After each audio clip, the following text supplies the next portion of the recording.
Siyabonga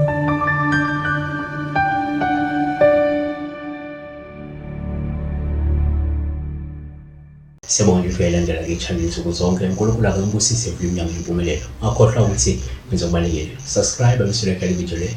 Ungakwazi ukuthi unikele uma unawo amandla kule channel. Akukho kuyolahleka umnikelile akunikela ngalokho ufisa ukunikela ngako. Kanti sibhekana namhlanje ukuthulwa kanhlapha futhi-ke ngiphupheke ubaba ompofe nginika imali yakudala emhlophe. Imali emhlophe ngaza kwethu sithathe ngemali ekhomba inhlanhla, imali ekhomba izinto ezinhle, imali ekhomba ukukhanya, imali ekhomba ukuhle nokumhlophe okuzayo empilweni yomuntu. Senze kanje. Number 1, uma kungenzeka lapho upha imali emhlophe sithi njengoPaul uhluma uyinikwa lusho kwenhlanhla, lusho isibusiso nanokuthi-ke uzolandelwa okuhle nomusa. Ngoba seKorinte lesibili chapter 9 verse 8 bathi-ke bona kepha uNkulunkulu unamandla okupha umusa wonke, okunipha umusa wonke uvame ukuze kuthi ninokwanela konke izintweni zonke ngezikhathi zonke, nivame imisebenzi yonke emihle. Number 2, kuyenzeka futhi uma uphupha la imali emhlophe sithathe njengoPaul uhle uma uyinikwa, ungabe lusho ukuthi-ke sesisondele isikhathi sokuthi-ke ubusiseke kakhulu noma kuthole okuhle nokumhlophe empilweni yakho. Kuma-Hebrew 10 verse 36, ngokuba-ke nidinga ukubekezela ukuze-ke seniyenzile intando kaNkulunkulu namukele isithembiso.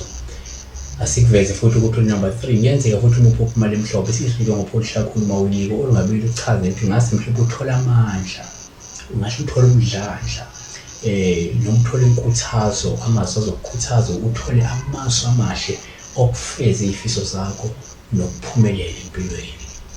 UMshumayeli 5 verse 19 uthi-ke futhi bonke abantu uNkulunkulu uba abaphe ingcebo nemfuyo, abanike futhi namandla okudla kukho, ukuba-ke bathathe izabelo zabo bathokoze ngomshilashila wabo. Lokho-ke kuyisipho sikaNkulunkulu.